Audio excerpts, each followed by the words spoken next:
Here we go, Monday Scrum, finals week. It's finally here. Adam Peacock alongside a very well-dressed Brent Read, who's obviously been somewhere important today. He's got a collar on. Jimmy was there as well, but I'll get to him in a he's moment. not so well-dressed. No. No, I was at the NRL finals launch.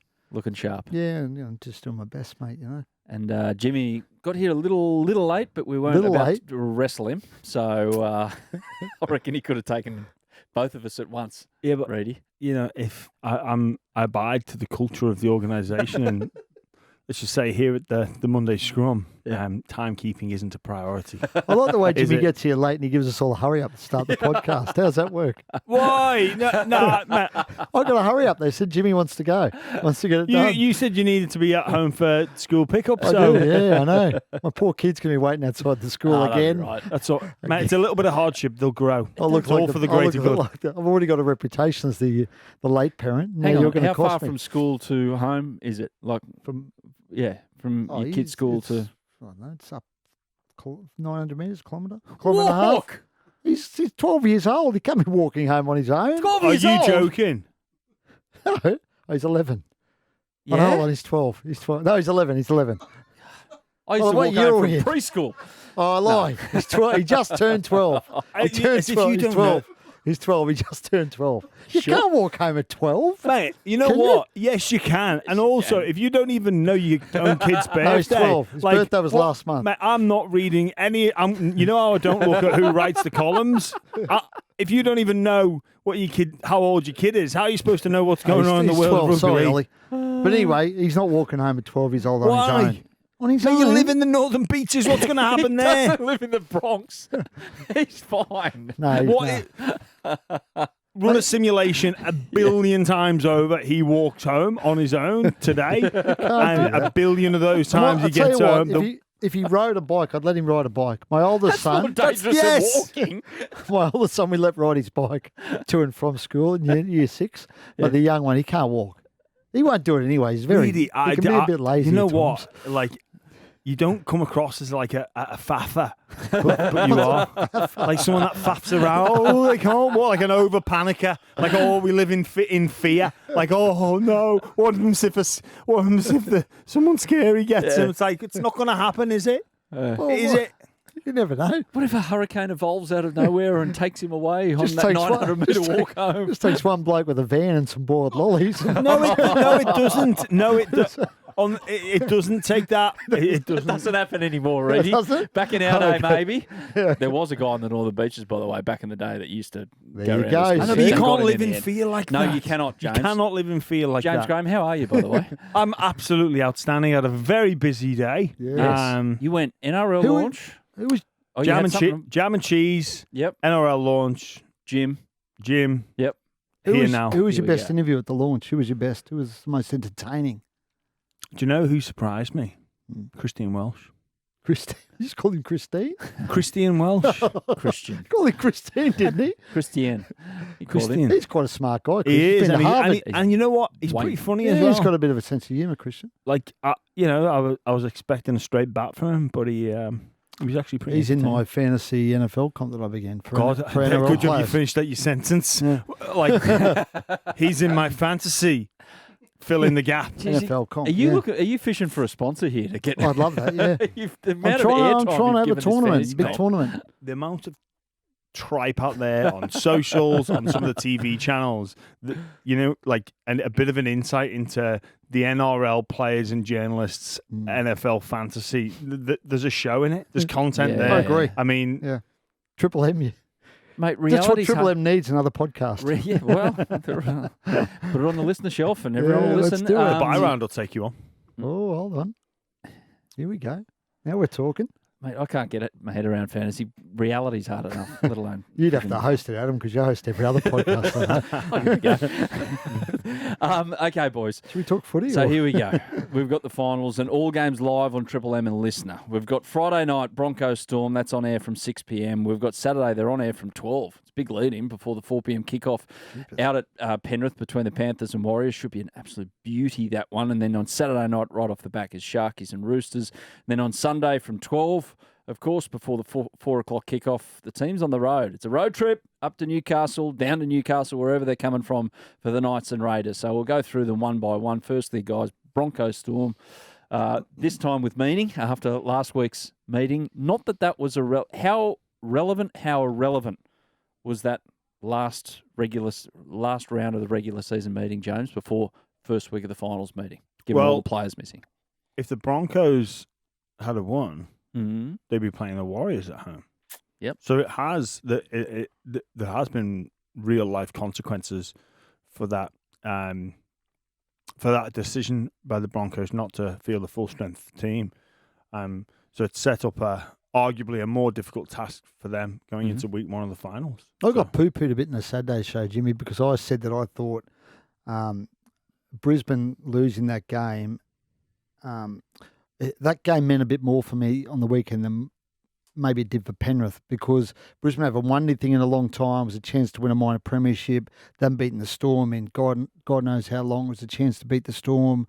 And the fact they rested guys, it's probably, it's cost them the game probably, and it's cost them the chance to win the minor premiership. And for me, that's pretty significant for that Broncos side. A lot of people I was on with basically bagged me, which I'm used to. I'm just a punching bag, Jim. But that was my theory. Do you think it means a bit more to Brisbane because they haven't won anything in quite some time or not? Look, I was surprised to see the Broncos rest as many players as what they did, and that's purely because they had a bye in round 19 and a bye in round 25. They had the best bye schedule in terms of a lead into finals, and a far superior bye schedule than any other football club. So they've had rests, and they should be fresh. I thought it was a perfect opportunity to play together. Obviously, if anybody's carrying a niggling injury, and that's probably what it leans into, is a bit of a appreciation from me and hopefully from the public on just how tough this competition is, and how grueling it is. The fact that despite even having those favourable buys, they still look to rest up and recover from a grueling season. They have a heavy representation as well in the State of Origin period, but it's not about winning a minor premiership. For them, it's about being there and winning that final, the 1st September in October. There's no right or wrong approach. We will judge retrospectively, no doubt. Same with the Panthers. They approached Saturday's game with near enough a full strength, and that's because that's what they think they needed to do in order to peak on that Saturday in October. As opposed to what they did 12 months ago. Yes. Which was give everyone a rest and then went after the minor premiership and more silverware for Penrith. Geez, they were impressive. Again, and I know the Cowboys, they... Can I ask one more Broncos question, Jimmy? Yeah. So the Storm won 14 games in a row against them, right? Is that, at some point, there's something to that? It's not there's some psychological thing about that. Absolutely, there is, and things like bogey teams exist. Yeah. Like, are players conscious of it, Jimmy? Though, do you think? I don't know if there's something conscious there, because obviously it's 14 games in a row now, and I'm not going to look back to the game 1 of those, but I imagine there's not many players that were representing either organisation during those fixtures. But they'd know about it, But they'd know about them. Yeah. And even, we're not a gambling podcast, but I've spoke to bookmakers, and they'll put that into account. And it's in the algorithm. They don't give money away. They look for every detail, and bogey teams do exist. And look, it is a factor into this game, because the Storm play a certain style, and they've played that certain style for a long, long time now. And yes, it's evolved with the likes of Billy Slater, Cameron Smith, Cooper Cronk, etc., into this new generation. They do play a different style, but what hasn't changed is their brutality in defence, or attention to detail, the systematic defence. So they're a more difficult side to break down the Storm than most. So I guess we'll see moving forward, and it can be psychological. And then I love what the Broncos have done. They've passed every test up to now, but for every test that they've passed, the degree of difficulty has risen, and again it rises with this test now of finals. And as a football club, they've not been there for a long time. I think last time They played Parramatta, put about 50 on them at home, and remember the argument about some players got caught in pokie machines the night before, and it was just went for a slap the night it before. was just an absolute schmozzle, wasn't it? And a big systematic review of how they approach finals. And look, they're a huge club, massive wave of support behind them. They were close to playing finals last year, but they dropped off. They passed the test of origin this year, and then now they play finals. And the test for them, obviously finishing in the top 2, couldn't be any more difficult than coming up against the Melbourne Storm that have been there for generations. Well, that's a fascinating mix in the top 4, isn't it? Because, okay, you got teams like Roosters, if they get on a run, or the Knights, who are on a run into the finals, possibly they have a crack at a preliminary final, outside chance grand final. But the top 4, you've got 2 teams established at this time of year. Know-how, intel, not just in the playing personnel, but the coaching staff, particularly with Melbourne Storm, playing staff and coaching staff with Penrith. And then you've got these 2 newbies at this time of year. Brisbane, Kevin Walters knows what it's all about, but his playing group, on the whole, pretty much doesn't. And the Warriors, who are the outliers because no one expected them. So that top 4 has got a beautiful mix of been there, done that. Now can they do that type thing? I think it's perfectly poised for a great month of footy. And there's some intriguing matchups in the terms of, even just look at the top 4. I mean, Kevy used to be Craig's assistant.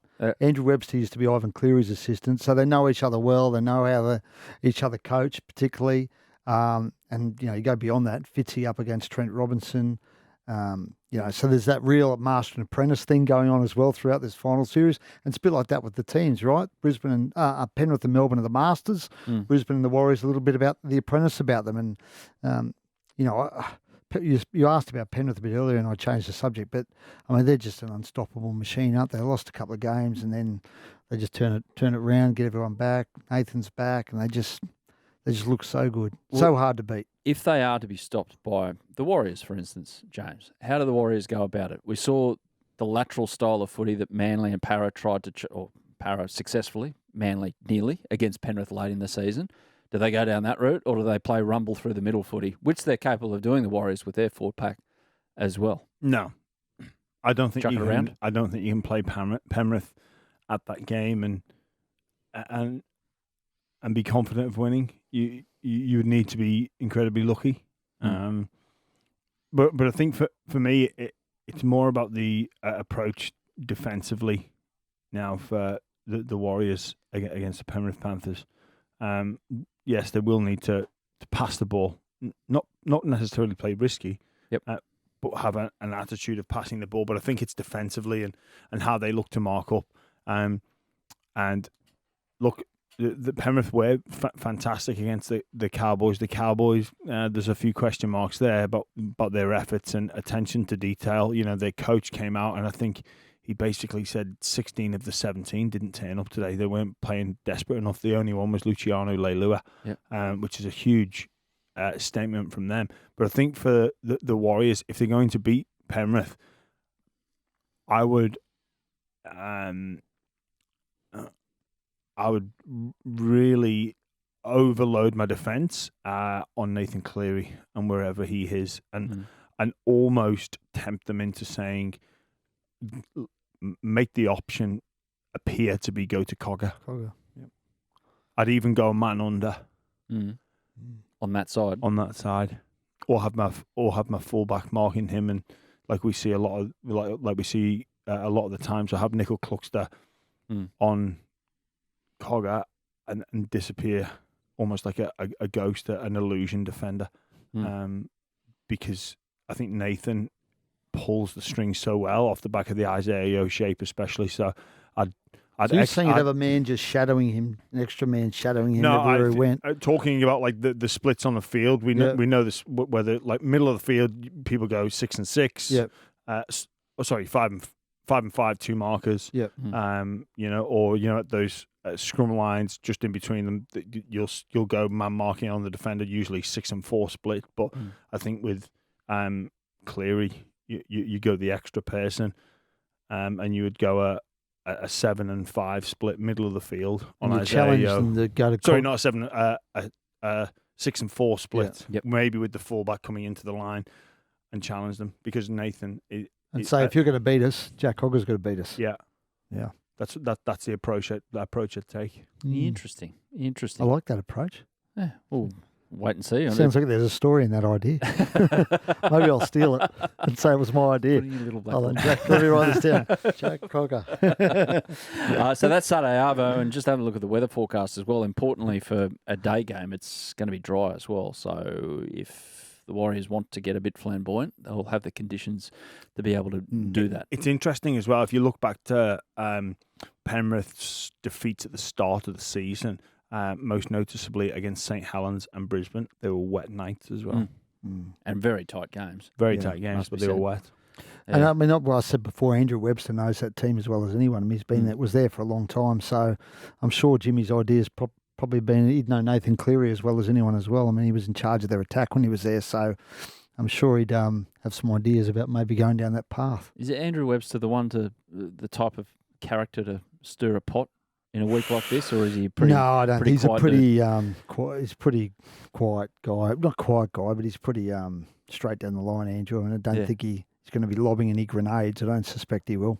Well, if you're It'd be going good if he did, though. if you're going to lob If you're a going to, grenade, Andrew, lob them this way, will you? yeah, you're probably not going to lob them at them though. Are No. you? And he's got a great James. relationship with a lot of people at that footy club, Ivan, and Left obviously on good terms. left on good terms. Knows the players really well, and I don't think he's going to come out and slag them off. I don't think that's really in his nature anyway, and I don't think it would be particularly this week.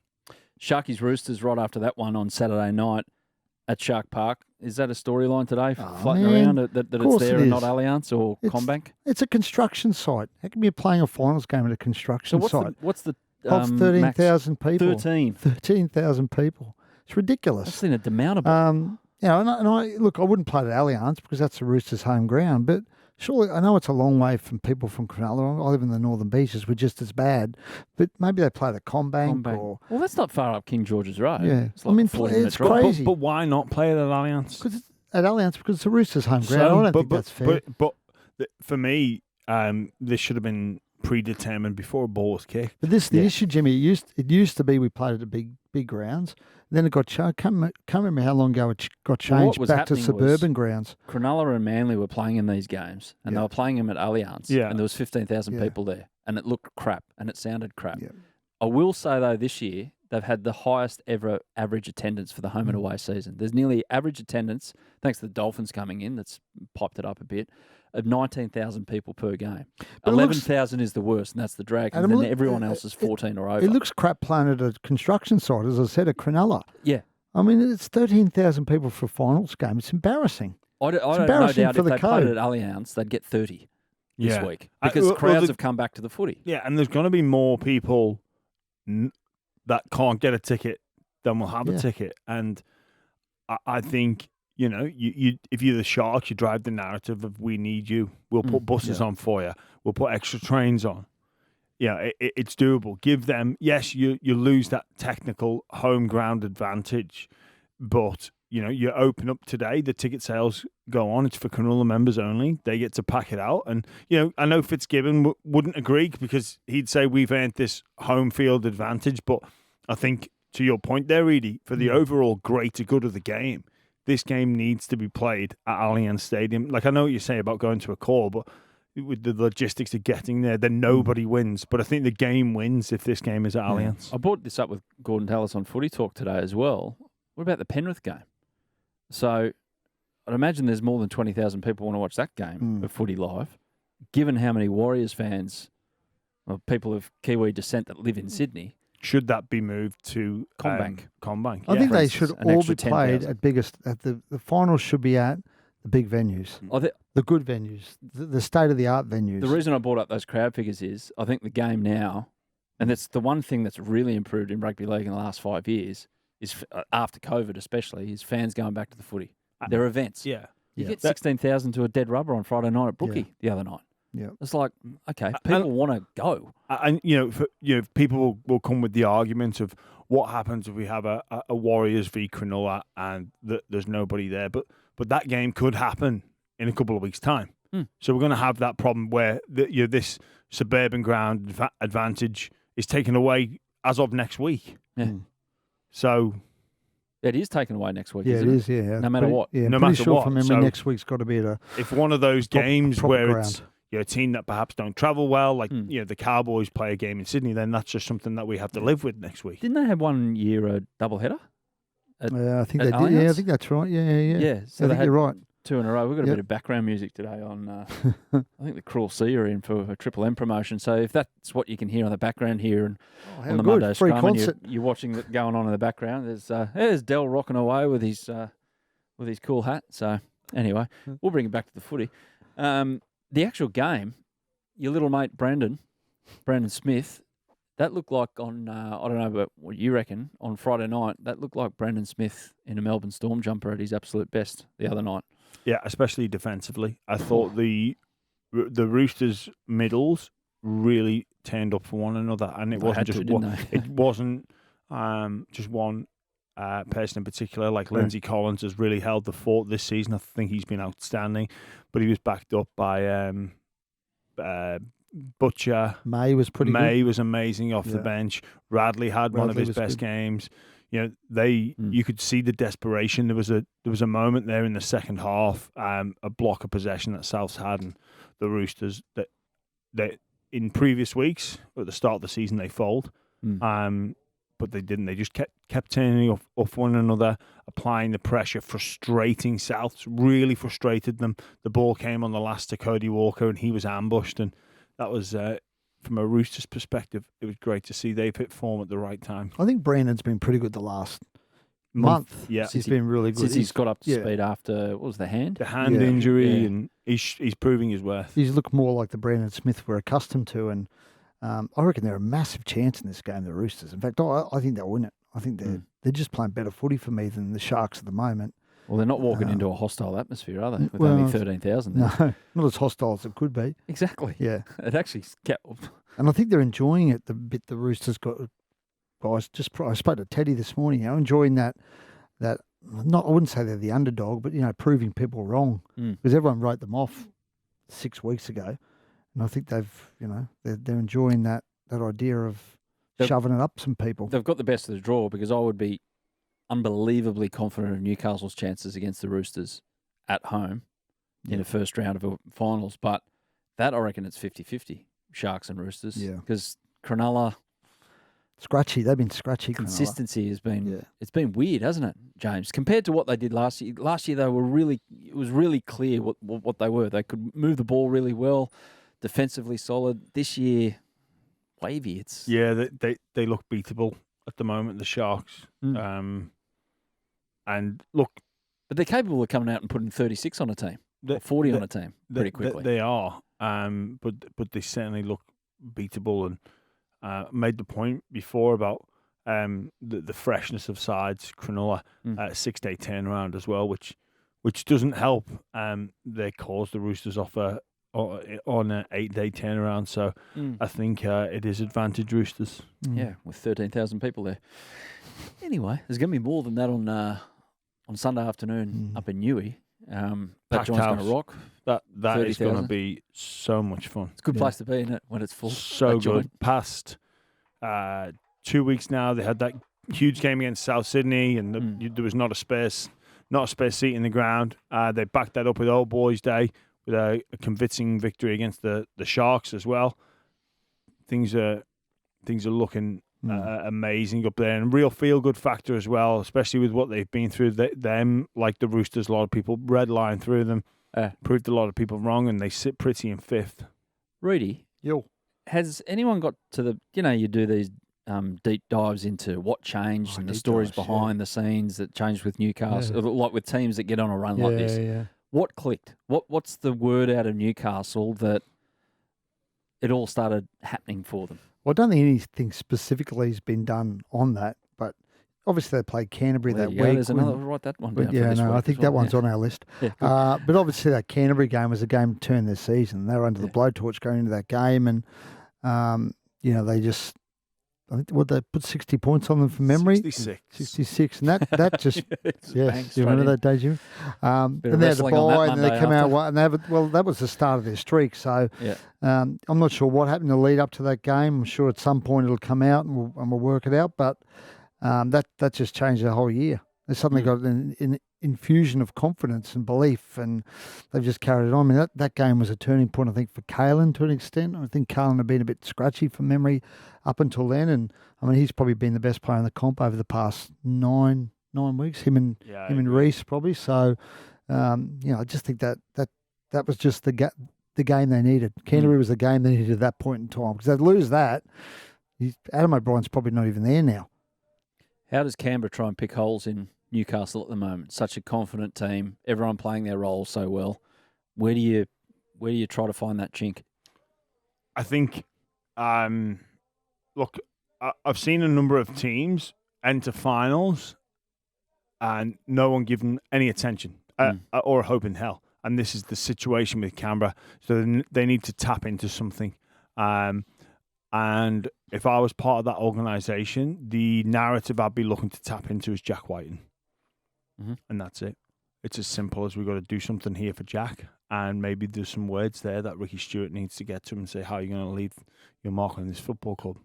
You came through here, a local junior. What are we going to remember you? What's going to be your final act? What do you think about the idea he's been playing the centres, obviously? Would you want Jack?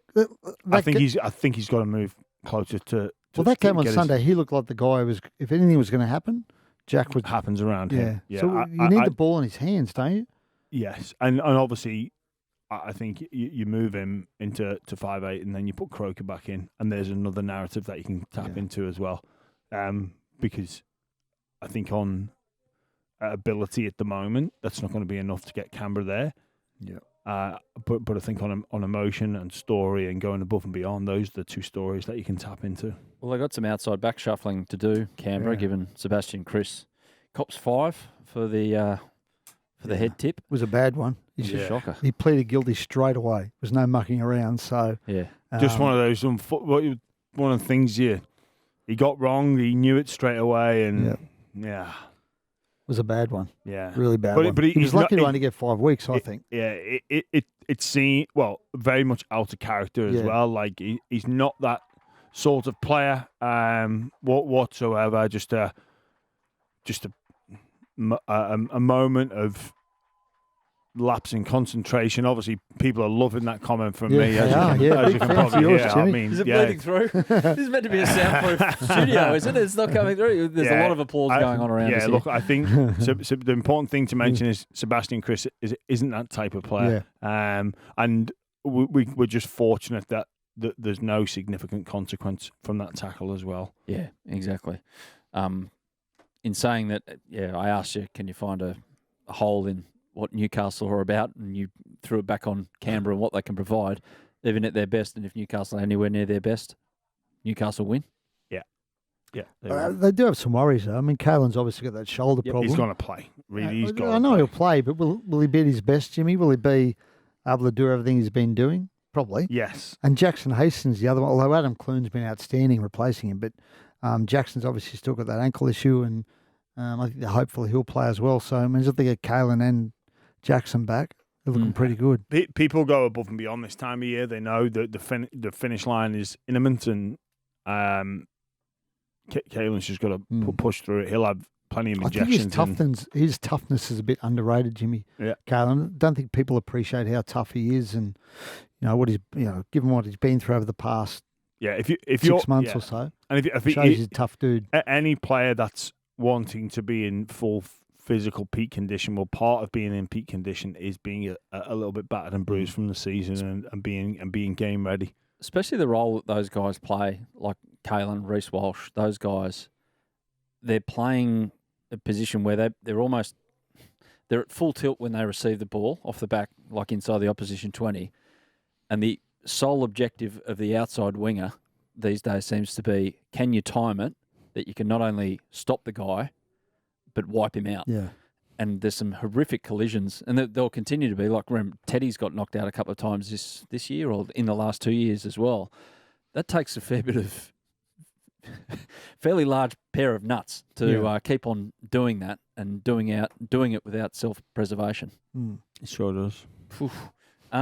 With Kalen as well, about coming back in potentially, is there any thought that it's too soon from Newcastle's point of view, or is it if he's 70%, 80% right, he's got to play? Oh, I think Carlin will want to play. Yeah. I think Carlin will demand that he plays because, he wants to play finals footy. He wants to win a premiership. And having spoken to him only 2-3 weeks ago, I think he believes that they can win the comp, that they're in a, even though they're, what are they, 6th? Yep. And in the bottom half of the 8, he believes that they're playing well enough they can give this comp a shake. So he will want to play. Ever played a finals game which you were borderline, and if it was just a normal week, you go, no, I'm not there, but you know what? No, but you treated every game like a grand final. Well, look, this time of year, you'd be naive to think you're going to not be suffering an element of pain in some way, shape, or form. But sounds like when you're in the thick of it, as soon as that first whistle goes, you don't even remember the fact that you're in pain. Yeah, you are just going. What about 12 hours later? That's a different kettle of fish. You get peel off your bed. Hello. And then you familiar feeling. Then you wake up the next morning and you read the paper and some journo's just bagged you for not coming up to standard in a big game and you can barely walk. Why are you looking at me? Nothing. I don't think I ever bagged Jimmy. No. In his career. No. He's trying to think. I just noticed on when was it? It was Friday night. You hear of players that have been in the media or whatever for not aiming up or they're below form or whatever. You just got no idea what they're actually doing to get on the field. Colin Matangi, that was the player. So I watched him 3 times in the first half. He stayed down in tackles. Yeah, he was battling, wasn't he? He was in so much pain with something. Yeah. And I remember in the lead up to that game, the last 6, they've said, since Origin, he's been no good. For all we know, he could have been just having 6 needles in an ankle injury or something like that just to get on the park to try and prove himself. Well, Campbell Graham was the same. Campbell's had that sternum problem, hasn't he? Yeah. And he missed another tackle. Was it Billy Smith he missed the other night? And it's very, very, very unlike Campbell Graham. He missed Ponga a couple of weeks before that. But, he's been carrying a sternum problem for an eternity. It's an interesting approach how we should deal with players like that because, at what point does it become detrimental to the team? It's always fascinated me that where, you've got a Campbell Graham or a Colin Matangi, clearly not 100%, but they'd rather have those people out there at whatever percentage or whatever level below their full ability, rather than bringing the next person up. Yeah, it's a hard balance, and obviously taken into consideration I think as well, it speaks volumes to our sport and how people go above and beyond. So I know in the sport of soccer, it's like one little tight twinge. It's like, sorry, Gaffer, I'm not playing. Put their hand up and come off. A lot of them too. There's no convincing them to continue through the pain barrier. It's like, hey, if I'm not at 100%, I'm not going to put myself on show out there. Yeah. Different, interesting psyche. I hope we don't go that way. Path. Because I often see that, Jimmy, with a guy, we watch a lot of Premier League at him, and you see a guy who'll just be standing there, suddenly he'll sit down, he'll get the trainer on, and he'll point to his hammer or his calf or something, and he'll leave. And you look at him and think, well, he could probably keep going, but they're at a stage probably where they think, I need to be finely tuned. I need to be. Well, if he gets embarrassed in one action, and it leads to a goal, you got 40,000 people. Wanting to neck you, and a billion around the world probably, and he's still getting £200,000 a week in his bank helps. account. Yeah, kind of balances things, doesn't it? The competitive edge. Yep. Anyway, back to rugby league. South Cowboys season's over. Parramatta season over as well. We knew this. Parramatta. Did we find out if Para had their Mad Monday last week or they're having it this week? My feeling is they might have had it last week. Yeah, just get it out of the way. Not every team's having a Mad Monday this year. Doggies are feeding the homeless on Monday. Tex Perkins from the Cruel Sea have just performed, and Gus Worland. Yeah, I tell you what, Gus Worland's threatening us. That is compared to Tex, I'll cop it from him because he looks a lot scarier. Gus, you just look like you need a cuddle, and that's it. Anyway, he can't hear us. Sorry. Carry on. What was Reed. I can't remember what I was saying. Yeah. What was I saying? I don't know. Parramatta, Oh, Mad some Monday. clubs, Parramatta aren't Mad even. Yeah, Canterbury aren't. Gold Coast didn't have a Mad Monday. Yep. Canterbury are feeding the homeless. Well, I think they're having a mad. They're going to the races Saturday. Yep. And Manly are having theirs on Tuesday. So it's not Mad Monday's a bit out of vogue Gold this Coast year. didn't have one. Not having it. Of no. all the places where you could have the best. I suppose every day is Mad Monday on the Gold Coast, isn't it? Let's be honest. Sin City, It's like baby. going to Willy Wonka's factory and not eating The chocolate. glitter strip. What are they doing? James, I'm can you saving, explain I'm that? saving that for my WTF moment. Can you explain Didn't deserve it, apparently. What went wrong? Look, Souths has been well documented. Is there anything that hasn't been documented, in your opinion, that Souths it went wrong for them this season, or is it all the dirty linen been aired already? I don't know. Maybe we're overanalyzing. Maybe it's just a simple fact that they've not respected the football. Like, their completion rate is horrible.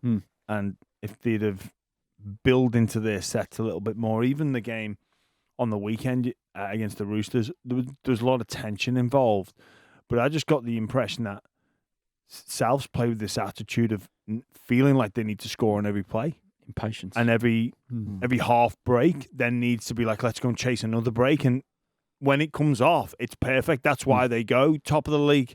And that's why they were the competition favourites, because they had that ability. But then perhaps when you're just out of sync a little bit and they've had some readjustment there, perhaps they need to rethink how they approach the game. It's like, okay, we've made a dent in this team. Let's not necessarily then go and chase. Let's look to build some pressure, and then we'll get some easy tries. But, you know, we like to analyse and look at things, but I guarantee if South Sydney's completion rate was up at the top end of the competition as opposed to the bottom end of the competition, they make the 8. Yeah, at least. Cowboys? Really disappointing year. Really disappointing year. Because after what they did last year, I thought they'd take another step this year. But look, they had some injuries at times. Nanai missed a bit of footy. But no excuse, really. Do you think they were just- overachieved last year, I though? don't think so, Jimmy. I thought that was. I thought they played really well this year, and they'd actually take another step. But they actually, I don't know what happened to them. They just stagnated. Well, they didn't When even they were stagnate. good, They were went very backwards. good. Yeah. And when they weren't good, they No. were toilet. And they had some guys who, like Nanai, even though he missed some games, when he came back, he wasn't the Jeremiah Nanai the year before. I thought he had a really disappointing year, Jeremiah Nanai. They had some bit blokes like who just did not big kick on. learning curve for him after getting picked for Australia and Yeah. whatnot. But mate, like the reflection of how poor they were. I watched them at Shark Park. They were dreadful. They got embarrassed by the Tigers as well. They turned that around by embarrassing them. But Yeah.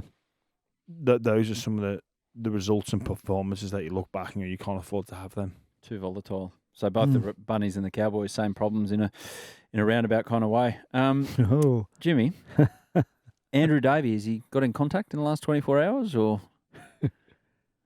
no? Tell you who has got in contact. The producers of NRL 360 plonked you on a panel with Phil Rothfield. He's taken my seat off.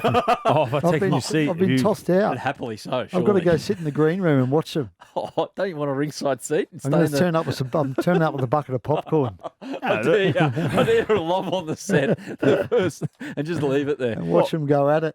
Look, I made those comments yesterday, and I stand by them because Andrew Davey put his name to them, and that was the truth. Yeah, that he wasn't part. He came from Manly, very solid first grader. He came thinking, maybe correctly or incorrectly, that he was going to play each week. He didn't. Why do people complain about cultures when you lose or you're not a part of a team? You're not getting what you think you deserve or what you want. He thought he was going to play, and the reality of it is young Jacob Preston and that jersey. Did Cirolo sign Davey? Was he a previous signing? Not He was sure. locked in. Anyway, it's by the by. What's out there is out there. Ready? Anything further to this? Anything from the Bulldogs land today? No, not today. I mean, look, we've been writing a lot about this issue over the past week. The Andrew Davey thing, I think, is separate too. And this idea of long training hours and pushing them too hard, I think that's separate to the other issue, which is this young kid who's taken a mental health break because a punishment at training. I think for me they're two separate issues. Yeah. Yeah. You know, one is But one leads to the other. well, Davies come out and criticised Cameron Terrell, though, and and the culture of the club. Yeah. Mm. but it's hard to argue it's a great culture at the moment, Jimmy, given the way they've gone this year, and everything you hear out of the place, and the fact there's about 3 players that they bought this year they've already got rid of. Mm. So when you look at the results and the way they're getting flogged on a weekly basis, conceding over 30 points just about every week this year, that doesn't happen That doesn't happen when you've got a good culture, does it? You'd know better than me because you've been around that sort of stuff. But when you've got a good culture, generally you don't get belted by 30 points every week. No, but I don't think that the culture that's there at the moment is the finished foundation. No, I agree So with they're you. trying to build something there. I completely appreciate what Cameron's trying to build and what he's trying to change at that place because it needs to be changed. That's crystal clear that it needs to be changed. And I think everything, like the moves he's making, getting rid of guys who don't want to buy into the culture, I'm 100% behind that. Even that the issue is whether the punishment of one player went too far. That's a separate issue to the cultural issue that's been talked about. So in terms of, did the punishment of a player go too far?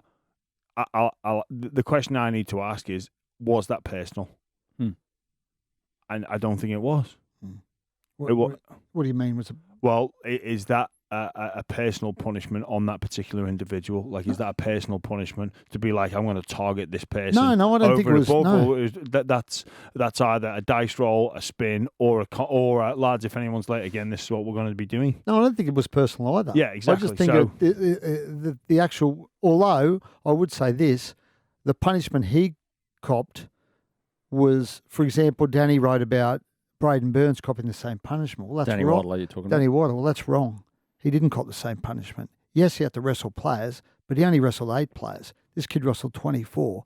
It's a completely separate punishment. Danny talked about agendas and entering this whole discussion. Well, Danny's got his own agenda, let's be honest. Danny's pushing an agenda of his own. So the fact he didn't tell you the full story in terms of Braden Burns, I don't think that was a legitimate line to draw. But perhaps then it's like, okay, the message isn't getting through to the players. Where like, okay, now the ante gets upped. Yeah, and it's not personal. It's not we're gonna exercise this punishment on the one individual. It's just it's escalated to that. And but that's the point. Did it escalate too far, Jimmy? That's the question. That's what we need to find out. And I don't think who gets to decide what too far is? I think the Bulldogs get to decide, and the leaders, that organisation, get to decide. Do we want to see a player pushed to a point that they've had to take a mental health break? No, but I don't think this is personal. And also, the Bulldogs aren't running a forced labour camp. You have a choice whether you want to be a professional athlete or not. Yes, but you make that choice and then. Like I was subjected when I was training there to some, like I was pushed to my absolute physical extreme as punishments. There's a difference between pushing. Was that how you prepared? There's a difference between pushing a player to prepare him for what he's about to confront, or pushing him to breaking point to make him a better footballer, as compared to breaking him down as a form of punishment that puts him on show and embarrasses him. There's a difference there. Like I know plenty of players that were put on show in that organisation when I was there, and we actually played pretty well. Like embarrassing players, not everyone can handle that stuff. Screamed in front of their faces for missing an assignment in defence. That some people would just go, "Well, geez, that's it." And plenty of other examples of other players not, or having the same course of action. Be it a missed tackle, a misread, a fall for a show and go on a particular player. When you know he's going to do it. When they know they're going to do it. But that's putting him on show in a room and you're saying they got punished physically for that sort of thing?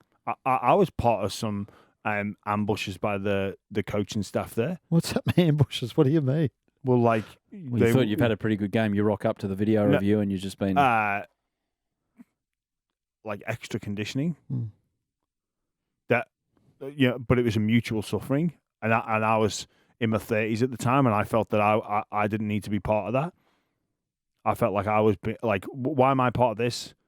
Like I've met all my KPIs, but we've lost, and now the whole squad, reserves included, that got a win on the weekend, that are playing in 2 days' time, we're all getting punished by doing extra conditioning. Yeah, but that's fine. That's a whole team thing. This was an individual thing. This was one player. That's different. And I've also been part of teams where an individual's been late, and then we've all had to come in at 4:30 a.m. Again, it's a team thing, though, Jim. Yeah, but then does that not create the atmosphere of like we're all off that one particular It probably individual? does, yeah, for a time until he earns your respect again. Yeah, yeah. So it's hard to know exactly what the correct course of action is. I agree with you. And there is no right or wrong answer, but there has to be some form of consequence. Yes, I agree with you for being late. Yes, and you have to have standards. And for me, the Bulldogs, they're picking their hill to die on, and they're going to stand for something. Yep. And if that's what they want to stand for, and everybody knows, then that's fair enough. And you know what? Perhaps there could be a rethink in this, really. Yeah. Perhaps there may be a rethink. I don't know. Yeah. But I think it's important that there are standards within organisations, and they are upheld. I don't think anyone disputes that, Jimmy. Nor that there's punishments at footy clubs. No one's saying there shouldn't be. The only question is whether this was too severe. That's the question. Well, not whether you should have punishment or not. I asked the question before. Was the punishment personal? And I don't think it was. No, and again, I agree with you. I don't think it was personal. It could have been anyone. But it just so happened this kid was obviously in a fragile state, and this has pushed him over the edge. Didn't you see out the week of training? He saw out the week, yeah. Okay. With Cameron Ciraldo, yep. Has he bought this method from Penrith? Do we know that Penrith have these punishments of players that are late? And I say this in reference purely because Penrith have done what they've done in the last 5 years. Well, I think this whole idea of shark bait, or someone else called it, Benny Teo was calling it the weekend, feed them to the Lions, I think, feed them to the Lions. This is done elsewhere, but I don't know if it's done to that extent where you wrestle or take on every member of the team. And I don't know if it's done necessarily always as a punishment. Sometimes it's done. Sometimes this sort of it's done to push you. Yes, and to put you in a position knowing to try and replicate even worse than what game conditions are going to be. Because when you're out there defending your own line, and then you get a repeat set against you, they go short for a dropout. We don't get it back. And then all of a sudden they put a grubber kick through, your winger picks up the ball, then he knocks on, then you've got to defend your line again, then we get the ball back, and then another winger comes in for a carry-out yardage, and then they knock the ball on. Chucking a 6 again here as well. And a 6 again for holding down, then someone gets penalised, then someone gets a referee decision, they decide they're going to send someone in the sin bin, and you're just in this uncontrollable, volatile, horrendous thing. You've got to keep 10 and up. Yeah. And sometimes these shark bait style sessions are done not as a form of punishment, it's a part of your training. Read about it. Read about it. Reedy's Mail. Out of nowhere, Reedy's Mail. Here we go. Yeah. We were speaking about Kieran Kalamatangi before. I've just checked in with South today on where he's at with his contract, his future. He's a November 1 guy. He's got 1 more year left in the deal. Look, they're trying hard to keep him, but there's a genuine sort of fear or feeling that the Canberra's having a really red hot go at Keon. Oh, get him back. Really red hot go. Get the bunnies back. Yeah. Well, they had suggested they would look to go down that path, Canberra, and it looks as though they are. So they've got. I think Elliot Whitehead's got 1 year left on his deal there. They need an edge back rower to replace him down the track, and it looks as though they've identified Keon as that man. So see what his injury worry was. By the way, I'll I'd be interested to know what pain he was I will playing check through. that out for you. So keep an eye on that one. The off season, that'll be what they've got. Where are we at? We're in September, aren't we? Yep, still. So they've got 2 months to lock him away, or he hits the open market. Jake Cavarillo's having scans today on that knee that he hurt yesterday. Now, obviously, Canterbury have an interest in this, but the real issue is with the Dolphins, and because there was a genuine fear he'd done an ACL when he left the field yesterday. It's such a cruel game at times. Yeah. They're pretty confident it's a PCL, and a thing called PCL complex, Jimmy. Do you know what that is? Does that sound familiar? Something like that? recollection from medical school is a bit vague on that one. Yeah, sorry. Anyway, they're pretty optimistic. It's not an ACL, and it won't be too bad for Jake Averillo. So that's promising signs. And just the last one, Connor Tracy. I talked about him a couple of weeks ago and his contractual situation because, again, he's a November 1 guy. And Cronulla, look, they want to keep him, but there's acknowledgement that Will Kennedy be back next year? Yep. No real spot to play him. I hear there's some clubs going big for Connor Tracy. Okay. Makes sense. Yeah. Which ones? So, How many? well, at least one significant one. Okay. It's about to have a new coach. Well, He's they're all looking for significant, aren't they?